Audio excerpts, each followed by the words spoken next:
Gopinana Vallabha Girivaradhari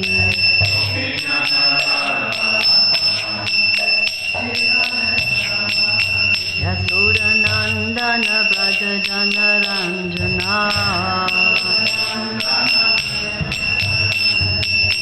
Yamunatiravanachari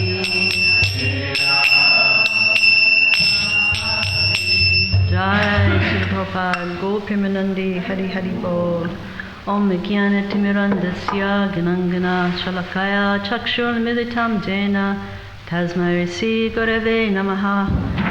Welcome everyone to Srimad Bhagavatam. Lovely to see you young girls here. Today we're reading from the second canto, 5th chapter, text 16. Narayana Paro Yogo Narayana Param Tapa Narayana Param Jnanam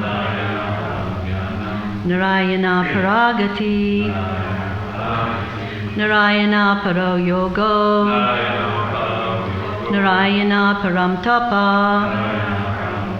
Narayana Param Jnanam Narayana Paragatin. Word for word. Narayana Para, just to know Narayan.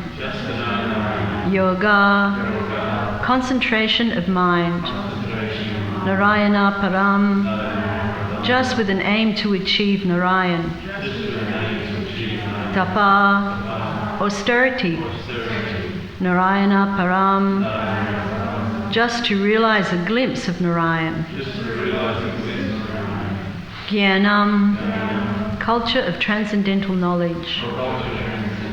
Narayana Para, the path of salvation ends by entering the kingdom of Narayan. Gati, progressive path.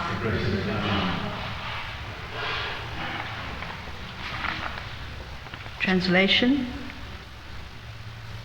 All different types of meditation or mysticism are meant for realizing Narayan.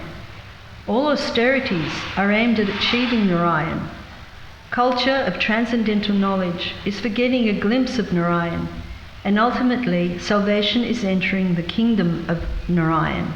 Please repeat after me. All different types of meditation, all mysticism, are means for realizing Narayan. All austerities are aimed at achieving Narayan. Culture of transcendental knowledge is for getting a glimpse of Narayan. And ultimately salvation is entering the kingdom of Narayan. Srila Prabhupada's purport. Jai Srila Prabhupada. In meditation, there are two systems of yoga, namely Astanga Yoga and Shankha Yoga. Astanga Yoga is practice in concentrating the mind, releasing oneself from all engagements by the regulative processes of meditation, concentration, sitting postures, blocking the movements of the internal circulation of air, etc. Shankha Yoga is meant to distinguish the truth from ephemerals, but ultimately both the systems are meant for realizing the impersonal Brahman, which is but a partial representation of Narayan, the personality of Godhead. As we have explained before, the impersonal Brahman effulgence is only a part of the personality of Godhead. Impersonal Brahman is situated on the person of the Supreme Personality of Godhead, and as such, Brahman is the glorification of the personality of the Godhead. This is confirmed both in the Bhagavad Gita and in the Matsya Purana. Gati refers to the ultimate destination, or the last word in liberation.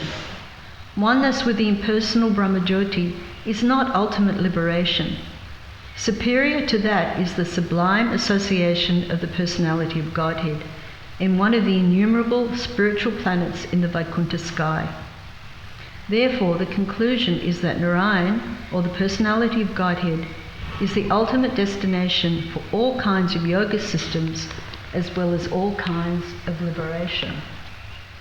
So some beautiful accolades there to Lord Narayan as the ultimate. I'll just turn off my torch if I can find it. Can't find it.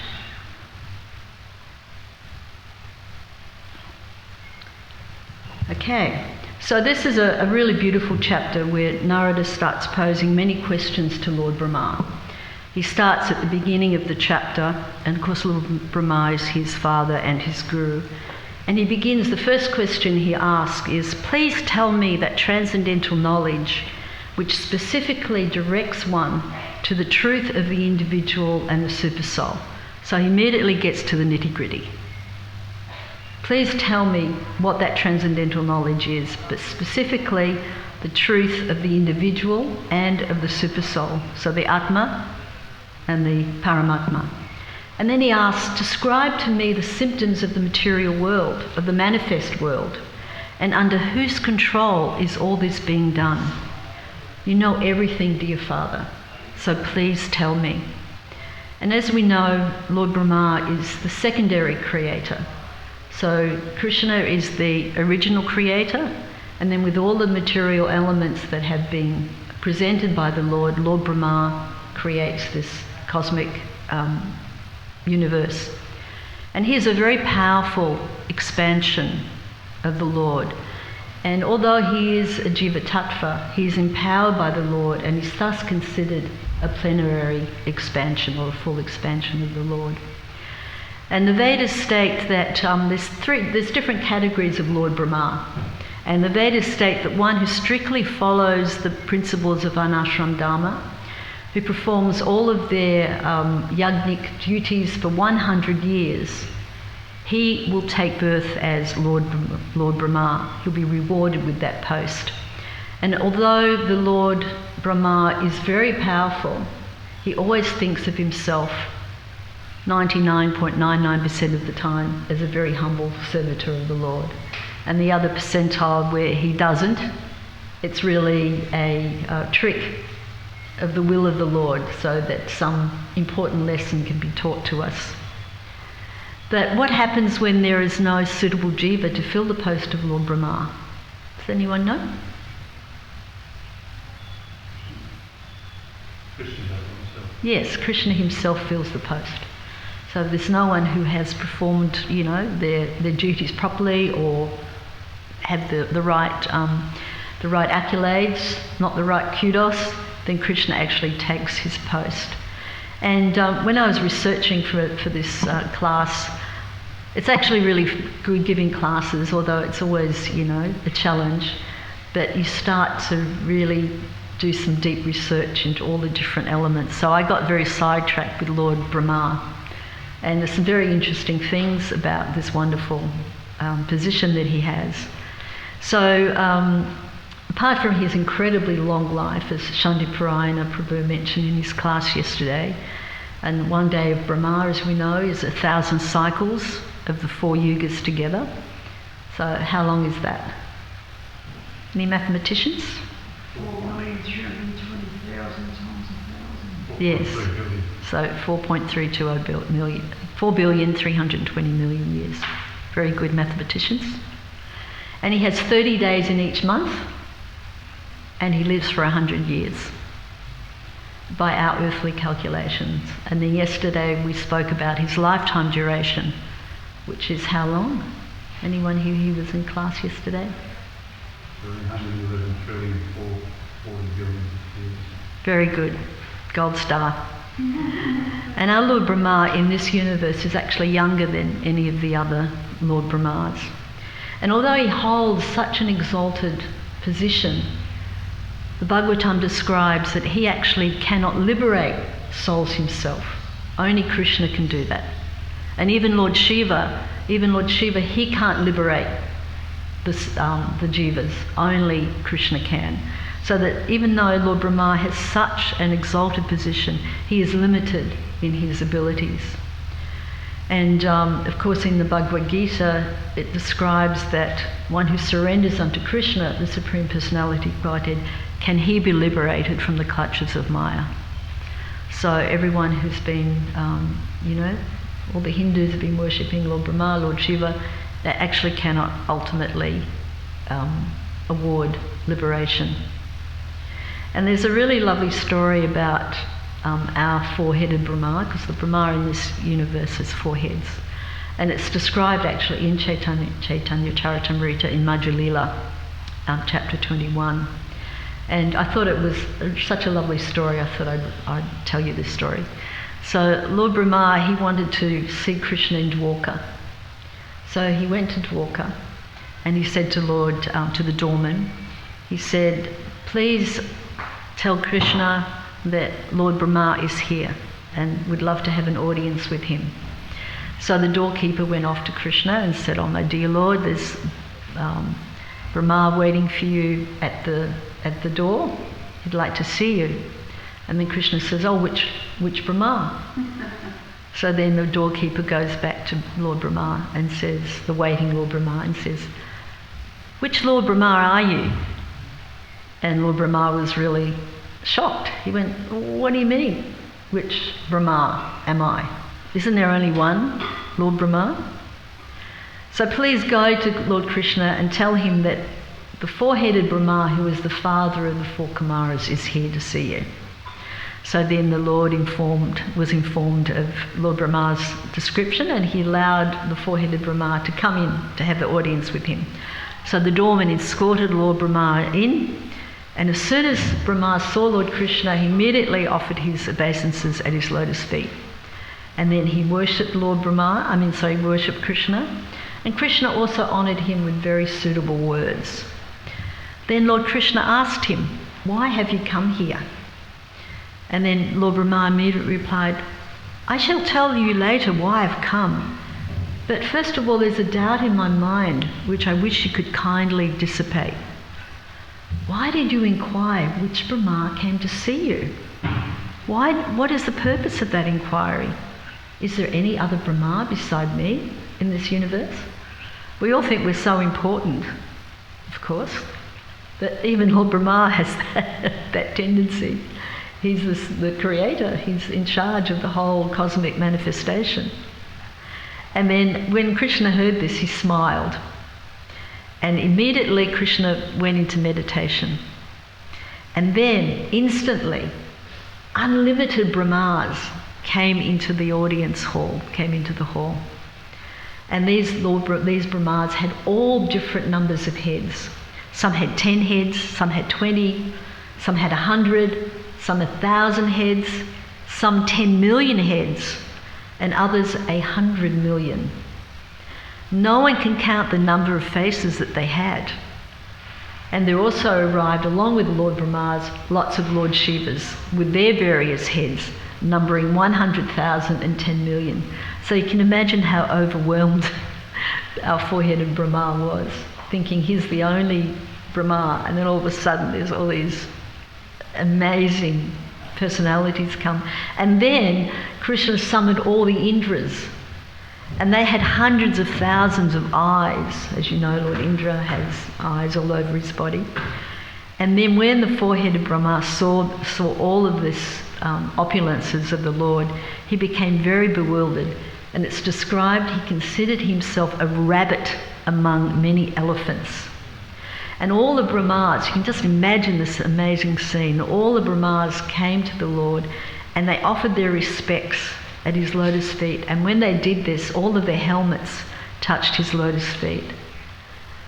So all the Brahmas were actually resting there in the one body of Krishna.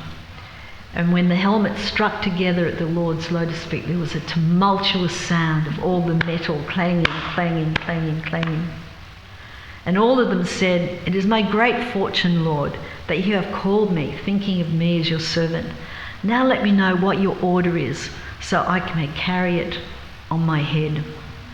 And Lord Krishna said, "I just wanted to see you all together. I've called all of you here." So I thought that was such a wonderful story about Lord Brahma, and I remember when I first heard it, just imagining this incredible scene. And then I mentioned earlier that there were three categories of Brahma, and this is mentioned in the 11th canto. So Brahma, one type of category of Brahma may be the best karmi in the universe. That is, he's performed all kinds of yajnas, such as the Aspameda Yagya, all of these different sacrifices. And at the end of his life, at the end of his demise, he will come back to the material world because he still has some material contamination. And then the second type of category of Lord Brahma is the Jnani. And he's the best speculative philosopher in the universe. And he takes birth as Lord Brahma. And his destination at the time of his departure is that he may achieve impersonal liberation, which Prabhupada's talking about here in this verse, about the impersonal liberation, or he merges into the impersonal Brahmajyoti of the Lord, as Srila Prabhupada describes in the purport of this verse. And then the third category, what do you think is the third category? We've got the Karmi, perfect Karmi, we've got the perfect Jnani. Who would be the third category? Someone said something out there. It's the best devotee. And his destination, of course, is the spiritual world.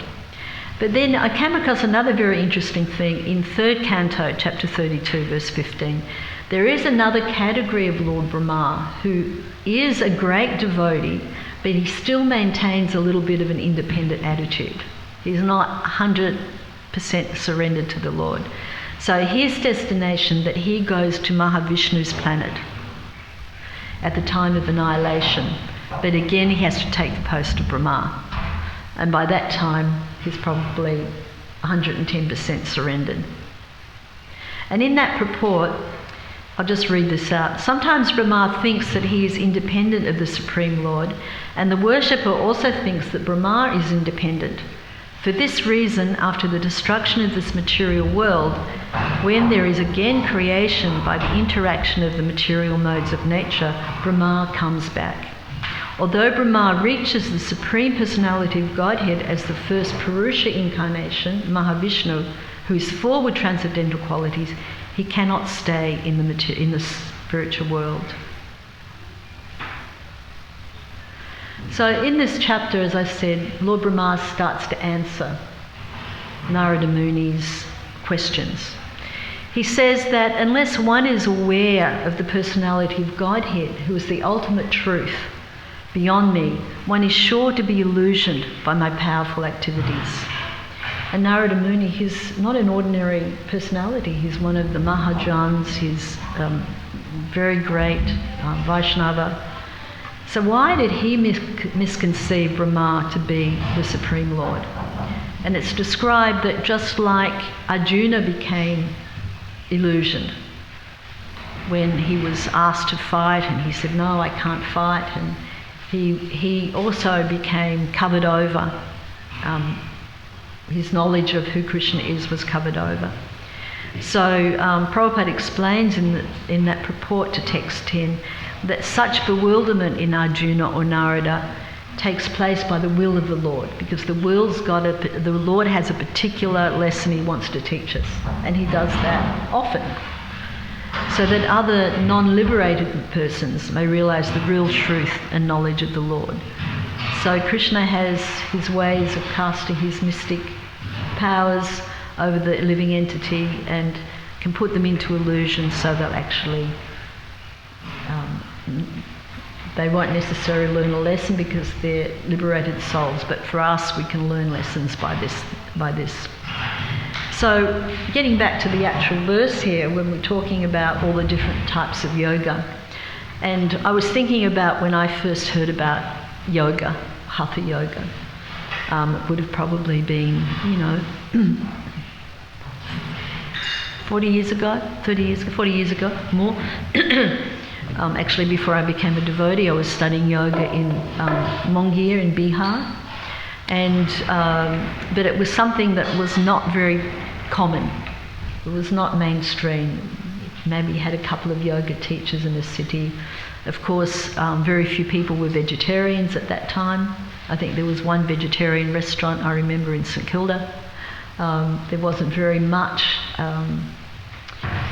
knowledge or even interest in this type of thing. But it gained, I would say, mainstream popularity maybe 25 years ago. People started to learn more about yoga and getting their benefits.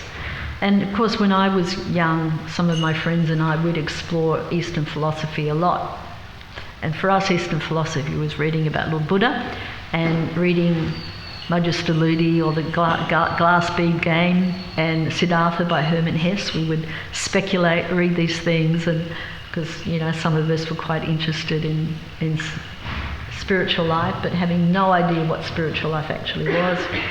Guru Maharaji was getting popular, the Maharishi was getting popular, and I remember I started to visit the temple in Burnett Street, Melbourne, and then some friends of mine were Guru Maharaji followers.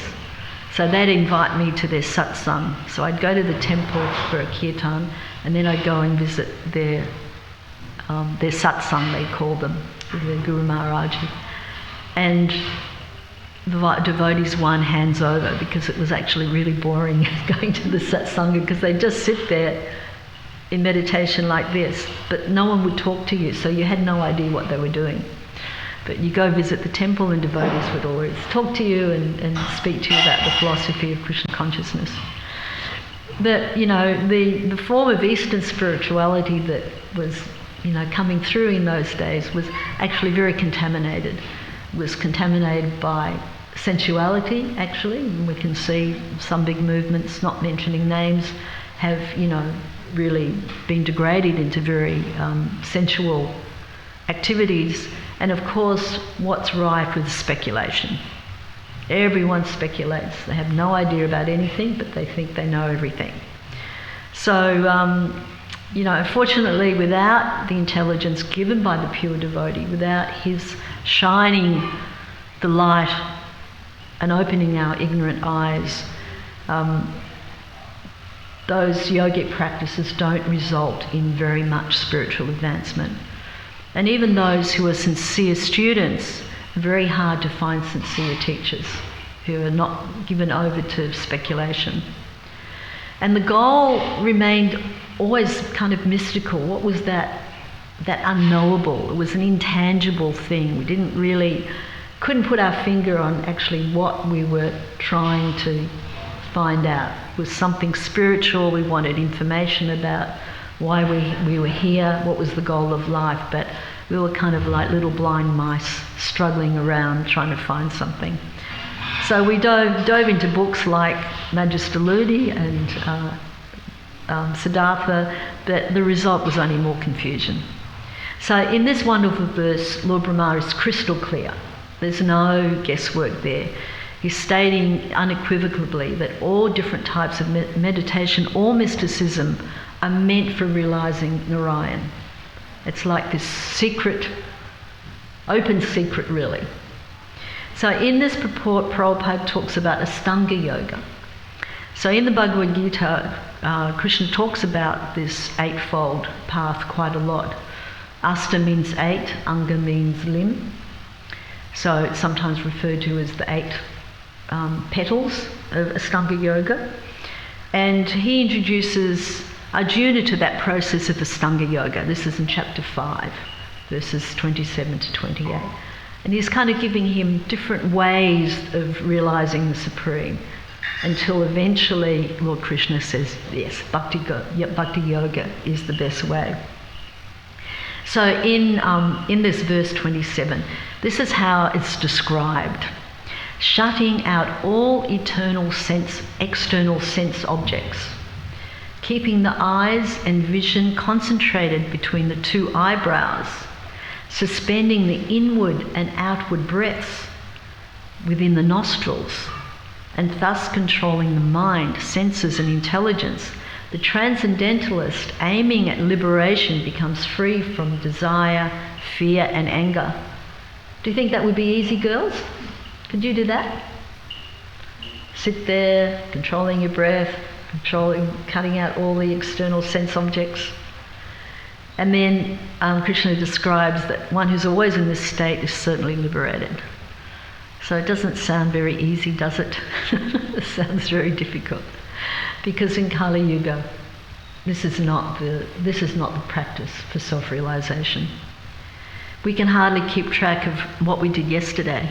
You asked me what I did yesterday, I could probably tell you, but if you asked me what I did the day before, I'd have to consult my diary probably and have a think, let alone what I did last week. It's just a blur of activities. So this flickering mind that we have in Kali Yuga is so hard to control. And, you know, some of us have been chanting japa for 40 plus years, nearly 50 years. Some have only been chanting, you know, new to the practice. But it's always something that the mind is so powerful. It's like this gigantic monkey that just leaps from one end of the universe to the other. So pulling it in and controlling it by chanting the Lord's name presents its own difficulties, let alone with someone sitting in silent meditation trying to control the mind. So for this age, this does not fit in. And I remember when my kids were little and I would try and give them some prasadam that they didn't like. They'd always say, "Oh, Mata, my taste buds aren't friendly with this." It was like such a cute little joke. But in Kali Yuga, this type of yoga is not friendly with our taste buds, with our spiritual taste buds. We can't reach the highest goal. And, you know, some of us may know quite sincere yoga teachers, and they're trying very hard in their way to not just do asanas, but to put in the practice of yoga. But they haven't quite got the wisdom, because they haven't been able to understand in Kali Yuga this is not the easy practice. And they do their best. And the sage Patanjali's Yoga Sutras was suited for previous ages, because they had much more control of their mind. They could meditate quite carefully. And then I mentioned that there were the Ashtanga Yoga, means 8. So these are really beautiful, and I think they're worth mentioning. So the first two, yama and niyama, they're more about moral codes of how one should conduct one's life. And they reflect very well with our practice of devotional service. So yama are external disciplines like truthfulness, non-violence, celibacy, non-possessiveness. And niyama is purity of the mind, control of the speech, austerity, self-reflection, very nice qualities. And then the third one is asana, which is finding the comfortable meditative pose that you can perform your meditation in. The Yoga Sutra doesn't actually mention any specific asana. It just says an asana that's comfortable. And then we have pranayama, which is, we all know, control of the breath, controlling the inward and the outward breath. And there's pratyahara. And pratyahara is the way to drive out the sense objects by this process, keeping the vision of the eyes between the two eyebrows, concentrate on the tip of the nose with half-closed lids. And it's a way of retracting that sensory experience. And then there's dharana, which is fixing the mind. And there's dhyana, which is meditation on an object, spiritual object. And then the final goal is samadhi, the spiritual state of absorption. And in chapter 5 of the Gita, Prabhupada summarises in the very last sentence of his purport, he says, but these, the 8 processes of Ashtanga Yoga, only preface perfection by devotional service, which alone can award peace to the human being. It is the highest perfection of life.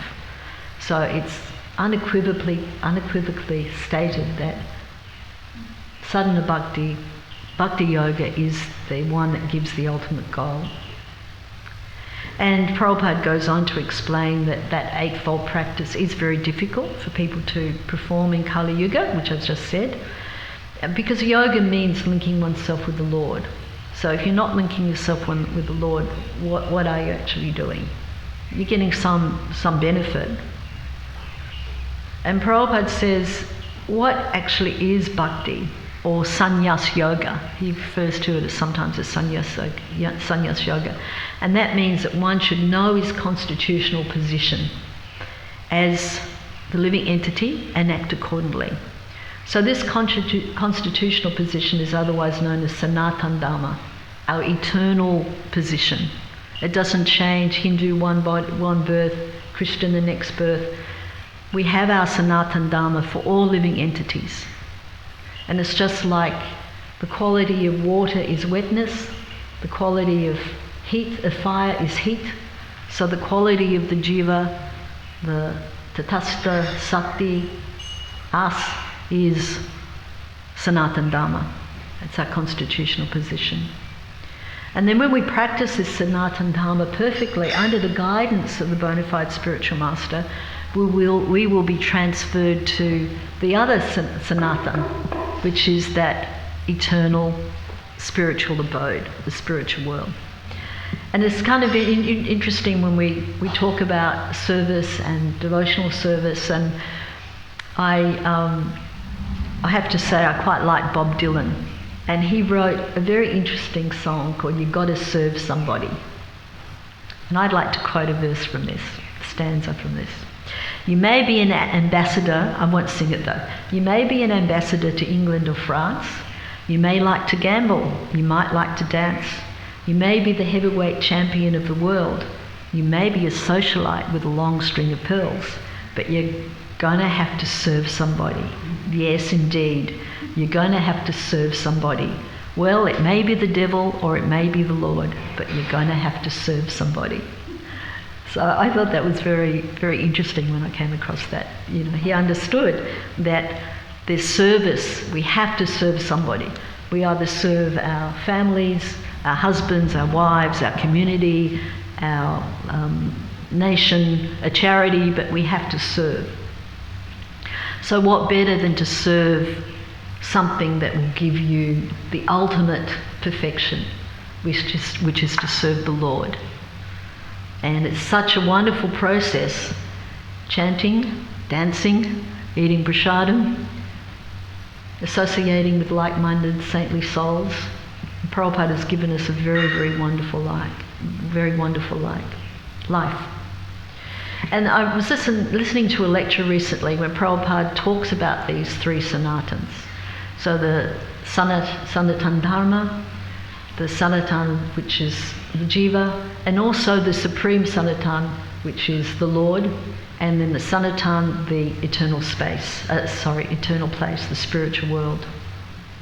And in Prabhupada, in 12th chapter of the Gita, he describes that actually a devotee doesn't need to practice Ashtanga Yoga in order to transfer his soul to the spiritual planets.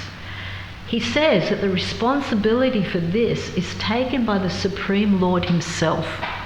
So Krishna himself, he takes the responsibility to transfer us back to the Lord, back to the eternal abode. So it's just like, he becomes the deliverer. And it's just like a parent. The parent always takes care of the child. And for those of us who are parents, we still take care of our children even though they're in their 30s and 40s. So a devotee doesn't need to endeavour by separate yoga practice to be delivered.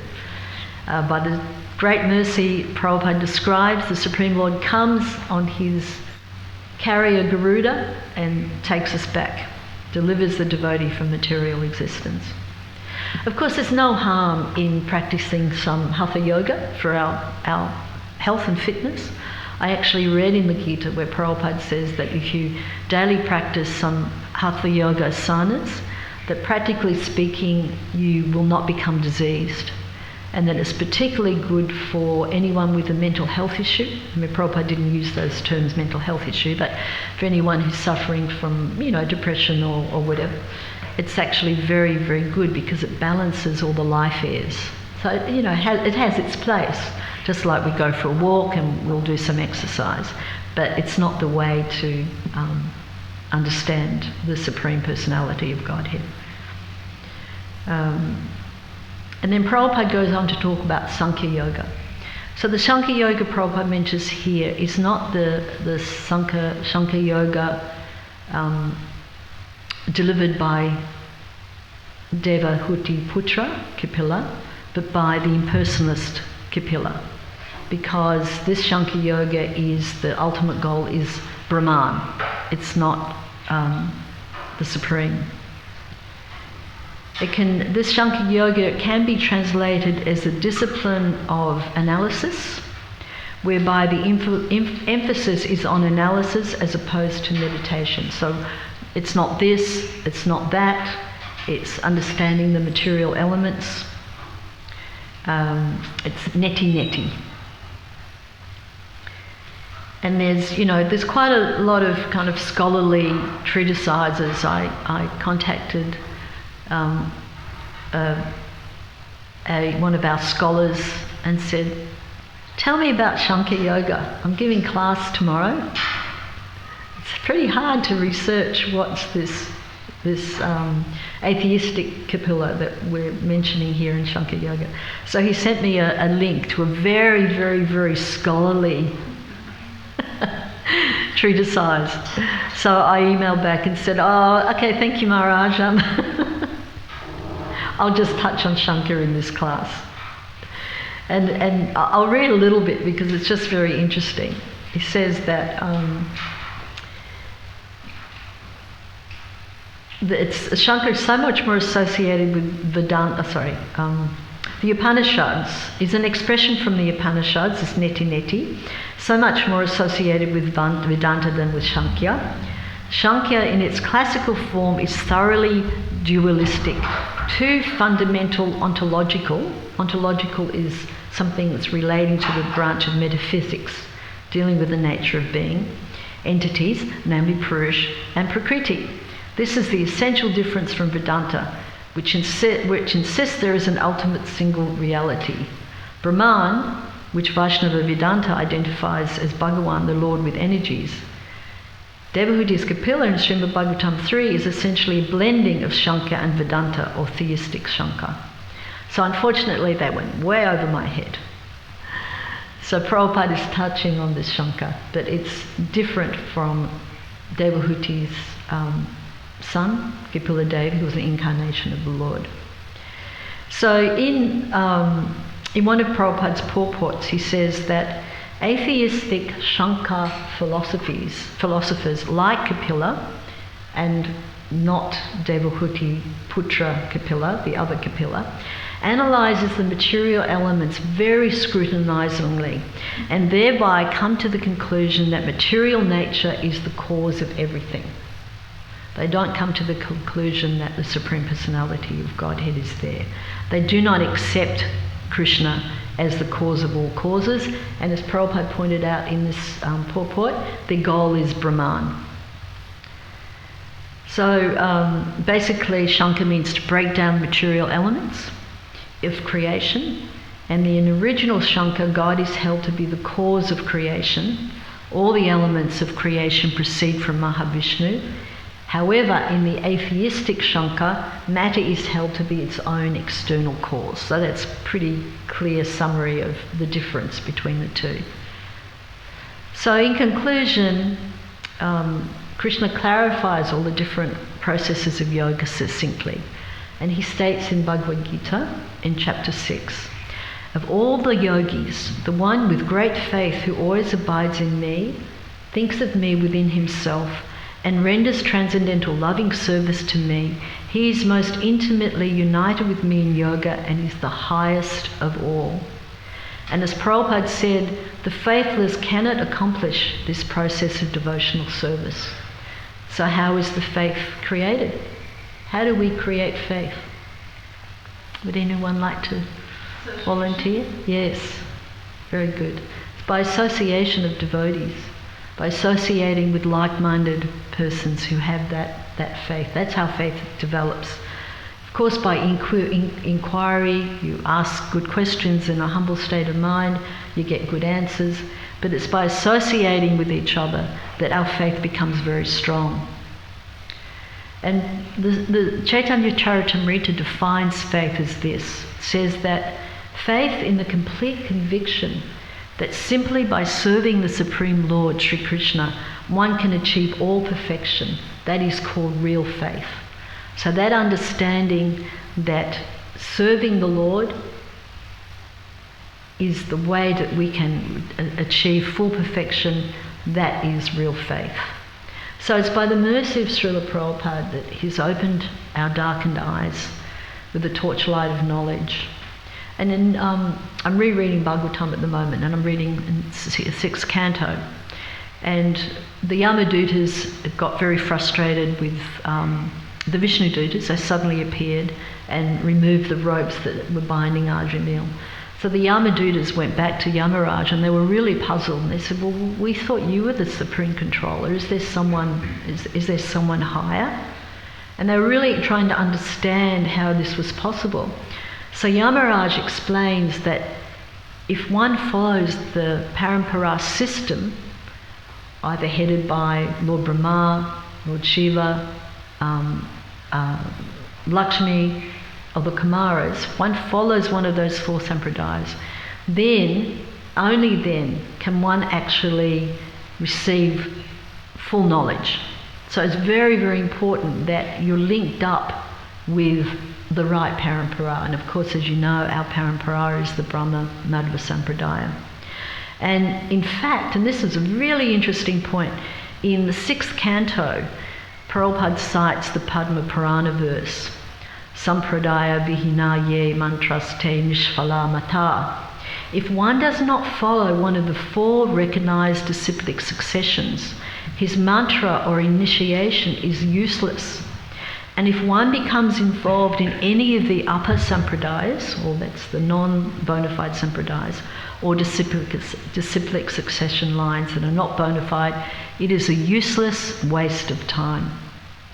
So we're most fortunate that we've been given this incredible opportunity, that we're not only linked to a bona fide parampara disciplic succession, but even more fortunate than that, that the captain of our ship is His Divine Grace, A.C. Bhaktivedanta Swami Prabhupada. So without Prabhupada's mercy, I'd still be poring over Magister Ludi and Siddhartha and, trying to figure out what's going on in this material world.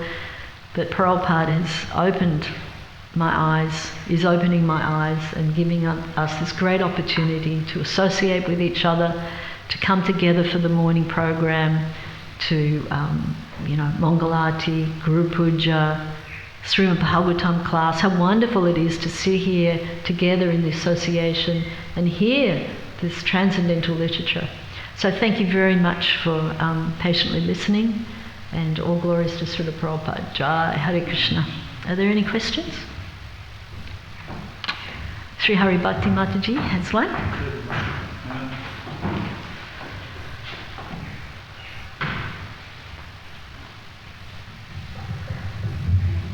It's not a question.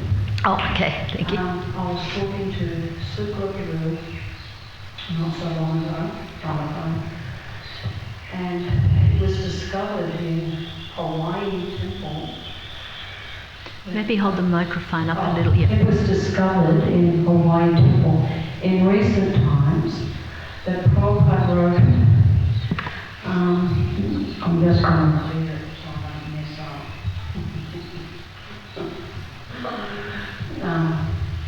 I don't know everything, but it was 4 points that he wanted us to follow. And the first one is health. That's our vehicle. So without our health, we can't chant. Is the next one, service and reading.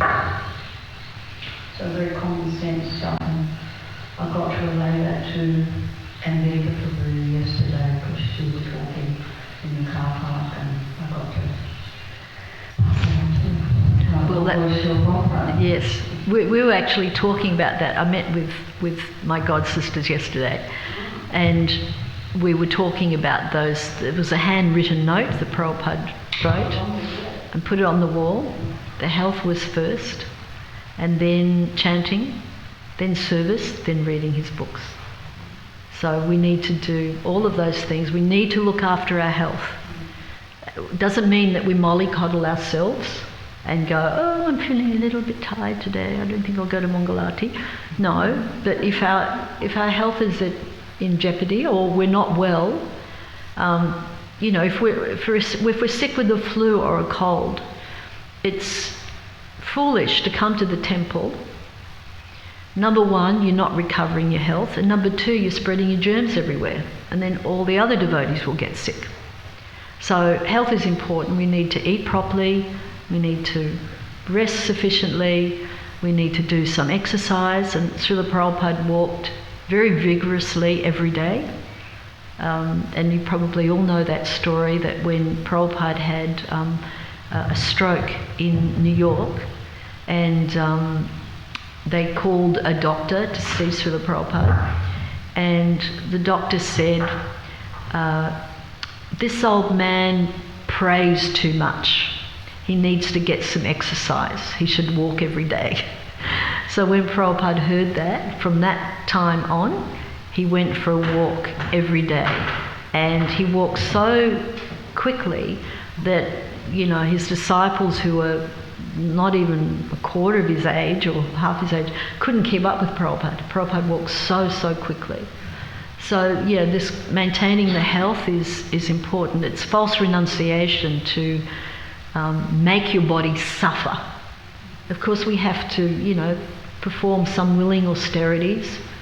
You know, not completely give into a luxurious life, not oversleep, but we should sleep sufficiently, not overeat, but also not undereat. You know, extended fasting is not recommended except on Ekadashis or fast days, when it's, you know, you'll get full spiritual value, not, oh, I think I'm going to just drink juice for 5 days. There's no point to that, unless you are, you know, on your deathbed or something. There's no point to that. But to fast on Ekadashi, if you need to give your digestive process as a rest, that's good. And of course on Janmashtami and Gurpanim, all of these special fast days where we're given the opportunity to cut down on our eating and focus more on our spiritual life, they're very important. And the reading of Prabhupada's books is so critical. I can't stress it enough. It was so important to Srila Prabhupada. And he said one of the things that he's disappointed about is that his disciples may be distributing his books, but they're not studying them. So we have to read and we have to study. It's our responsibility to Srila Prabhupada.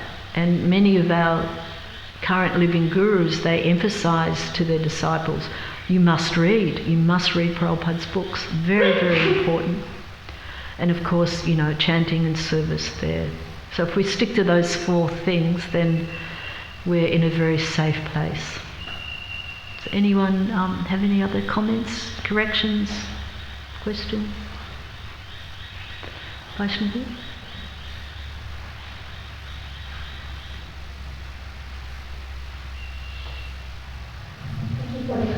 You mentioned towards the end about association devotees. Sometimes it may look differently, because you mentioned the importance of association is when we come together, we attend the program, we do our sadhana together, and we serve together.